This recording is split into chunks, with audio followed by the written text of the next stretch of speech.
Oscar Piastri had the worst weekend of his F1 career.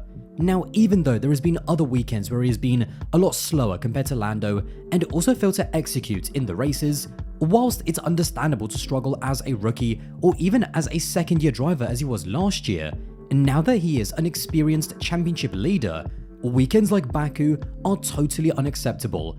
Throughout the weekend, there wasn't a single wall in Baku that he didn't scrape or crash into, and it all culminated in one of the worst lap ones I have ever seen.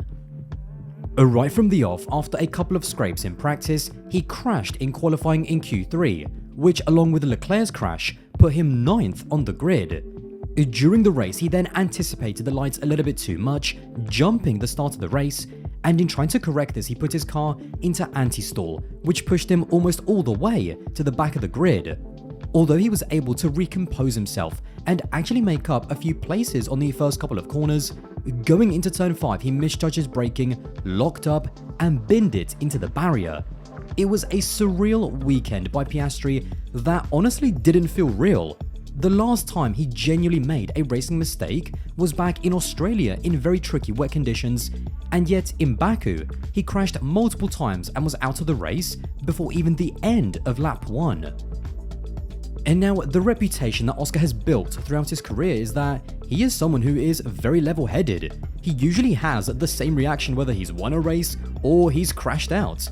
But just to underline how abnormal this was, Oscar was on a streak of 44 consecutive race finishes, which is the second longest in Formula 1 history, only behind Lewis Hamilton, but more importantly, 34 consecutive point-scoring races. Those stats, which coincidentally put him alongside people like Hamilton and Verstappen, don't just happen accidentally. Consistency, not making mistakes, and staying calm under pressure are cornerstones of Oscar Piastri's driving, as well as his title charge so far. That is why this feels like such an anomaly, and why it is also a sign that he is finally starting to feel the pressure.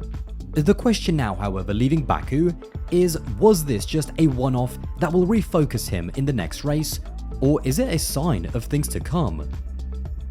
Despite this weekend being the worst of Oscar Piastri's career, the irony is that he's actually got away from it relatively unscathed. Despite jumping the start, which eventually would have got him a 5-second time penalty, the exact same as what Fernando got, Piastri won't have to serve a grid penalty for Singapore.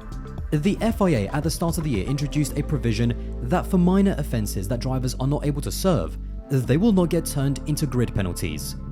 In cases where there is a single 5-second penalty which a driver is unable to serve due to a retirement, the stewards will not convert that into a grid penalty for the subsequent race. On top of that, we also have to look at Lando Norris. And now, to be clear and to get this out of the way right now, Lando got very unlucky once again with another slow pit stop, which probably would have seen him jump both Lawson and also Tsunoda. Or whether he then would have been able to catch up and overtake Antonelli is a different conversation. But even just losing out on those two places, the team's mistake cost Lando a further 4 points. Having said that, this was a golden opportunity for Lando to deliver a sucker punch to Oscar with a big swing in points in the championship, and it just simply didn't happen. In qualifying, with Oscar crashing out and starting in 9th, Lando only managed to qualify in 7th place, just 2 places ahead of Oscar on the grid, and behind drivers like Yuki in the Red Bull, Sainz in the Williams, and Lawson in the RB. Given how difficult it was to overtake in the race for all of the drivers, including the ones up front, this is where Lando really failed to capitalize on Oscar's mistake, which ultimately set him up for a bad race of just being stuck in a DRS train. In the end, for Oscar, he walked away from bottling it this weekend, having not incurred a grid penalty for Singapore, having lost just 6 points to Lando in the championship, and the funny thing is, mathematically Oscar DNFing and Lando finishing 7th is a smaller swing in points than if Lando had won the race and Oscar had finished 2nd. I do just quickly want to talk a little bit more about the slow pit stop that Lando got for the 2nd weekend in a row. And now, to me, this is starting to be a very worrying sign and a bit of a worrying trend as well. McLaren for the past 3 years have gone backwards and forwards with Red Bull for one of the best teams operationally on the grid. In 2023, they produced a record-breaking pit stop. But now their mistakes and slow pit stops are starting to have race-altering and championship-altering implications. The team starting to make mistakes and also Piastri starting to make mistakes as well, I think is connected. The closer we get to the end of the season, the more pressure and the more scrutiny that will be, and I think that is exactly what we're seeing now. Although McLaren won the Constructors' title last year, this year the pressure and expectations have been completely on them to not only win both of the championships, but also to dominate the season. That is the type of psychological pressure that their drivers just aren't used to. And given that in Baku everyone expected for them to wrap up the Constructors' title, I think it's getting to a point where on the team side, there is so much pressure internally to deliver an equal playing field for both of their drivers that it's starting to affect their performance even when they have only one driver in the race.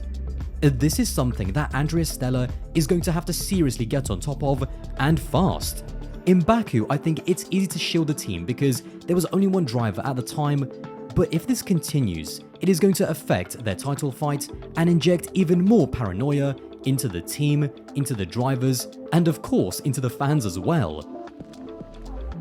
Or when it comes to Oscar, because this weekend was so bad and such a culmination of different mistakes on a track where he won last season, let's not forget, you almost have to ask, what exactly has changed? And the answer is that he's getting closer and closer to winning the title, and that pressure to seal his first championship is finally manifesting into mistakes. And now, in a way, this is not entirely abnormal for drivers who are chasing their first ever title. In different drivers, pressure manifests in different ways. Even with Max in late 2021, with the pressure ramping up and with his first championship almost within reach, when Lewis started to really close that gap with all of those consecutive wins at the end of the season, even Max started to feel the pressure as someone who hadn't won one yet. In races like Jeddah and Brazil, not only did he crash in qualifying at Saudi, but his racecraft became quite desperate at the end of the season, and it was a sign of someone who was just kind of hanging on at times and someone who wasn't used to the pressure of closing out a title. Of course, now Max, with all of that experience and being the battle-hardened, multiple-time, all-time great champion that he is, he knows exactly what it feels like during the business end of a title season, and in 2025, he is now the one putting the McLaren drivers under pressure himself. Whoever wins the title between most likely Oscar and Lando will also come away a better driver, because the confidence, experience, and self-belief that winning a championship can give you is almost impossible to fully appreciate.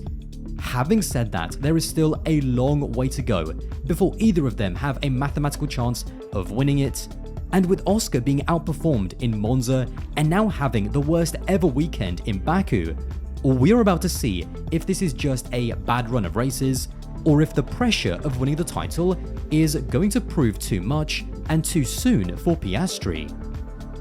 Like with all great champions, it is not necessarily about how you perform when things are going well and when you're dominating.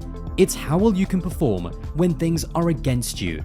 If Oscar wants to be a deserving and worthy champion, he has to prove that he can bounce back from weekends like Baku. He has to make sure that it doesn't become the new normal, and he has to prove that he can overcome adversity even if it is of his own making.